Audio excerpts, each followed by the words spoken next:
गई थी, जब ये रचना की गई थी, चाहे रामायण की महर्षि वाल्मीकि जी की, चाहे महाभारत की, और एक और है रचना जो है, और महाभारत, और एक और है जो वेद व्यास ने और लिखा है, गीता की रचना हो, चाहे महाभारत की रचना हो, चाहे वाल्मीकि कृत रामायण की रचना हो, चाहे रामचरित मानस की रचना हो, उस समय भारत में शूद्रों को पढ़ने का अधिकार नहीं था। सही बता रहे, उस समय भारत में शूद्रों को पढ़ने का अधिकार नहीं था। पढ़ लिख नहीं सकते थे। अगर आप पढ़ने की कोशिश करेंगे तो आपकी आंखें फोड़ दी जाएंगी। आप सुनने की कोशिश करेंगे तो शीशा पिघला के कान में डाल दिया जाएगा। अगर जीभ से आप उच्चारण करेंगे तो जीभ आपकी काट ली जाएगी। ये व्यवस्था थी भारत के अंदर। मैं गलत नहीं बोल रहा। भारत के अंदर एक व्यवस्था थी ताकि हो जाए। सार्वजनिक रास्तों में चलने की हमें इजाजत नहीं थी। कोई भी शूद्र समाज का आदमी अगर सार्वजनिक रास्ते पर चलेगा तो गले में हंडिया बांध के चलेगा, थूकेगा तो दिन भर हंडिया में थूकेगा, फिर मिट्टी को खोद के उस हंडिया को गाड़ेगा। नहीं किसी समण का पैर फट जाएगा तो अपवित्र हो जाएगा।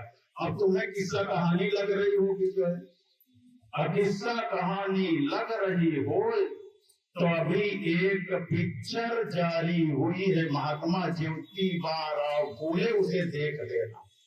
महात्मा ज्योतिबा राव फूले पिक्चर जारी हुई है, उसे देख लेना अगर मैं गलत कहता हूँ।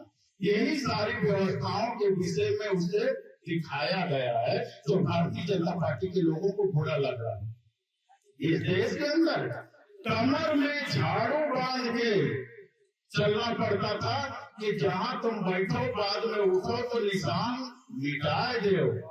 पैर में चीथड़े पुराने कपड़े बांध के चलना पड़ता था जिससे तुम्हारे पैर के निशान मिटते चले जाएं, दूसरे का पैर ना पड़े। ये भारत देश का इतिहास है जो आज उन्हें नकली हिंदू बना के हमारे वोट का सौदा करते और राजपाट लेके हेलीकॉप्टर से चलते हैं। अगर भारत के मंदिरों में ताकत होती तो मोहम्मद बिन कासिम न आया होता।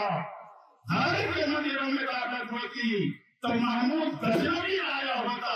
भारत के मंदिरों में ताकत होती तो मोहम्मद घोरी न आया होता और इस दुर्ग में लूटने का काम न किया होता।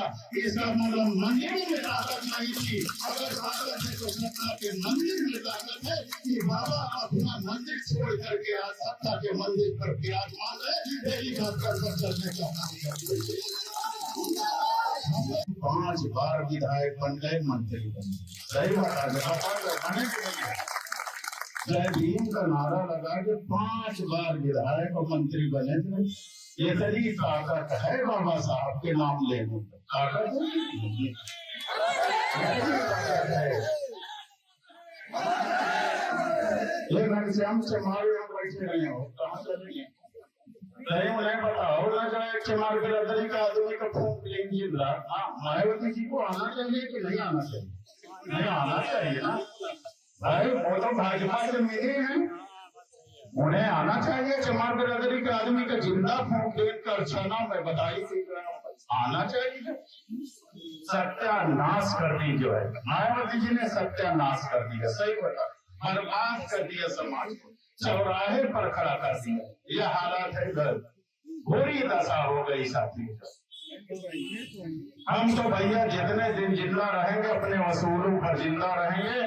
हम जानवर नहीं हैं कि हमें कोई खरीद ले या तोड़ डाले जो, ये संभव नहीं है। हम अपने वसूलों को जिंदा रहेंगे। 2017 में आप लोग हरा दिए, हम घर बैठे रहे। राजनीतिगढ़ में गरीब अपनी बिटिया बेचता है। ये भारतीय जनता पार्टी का शासन है कि हम अपने बेटी को बेचने पर मजबूर हैं। हमारे पास उसके शादी का पैसा नहीं। हमारे घर के लोग बीमार हो जाए तो उनकी दवाई का पैसा नहीं है।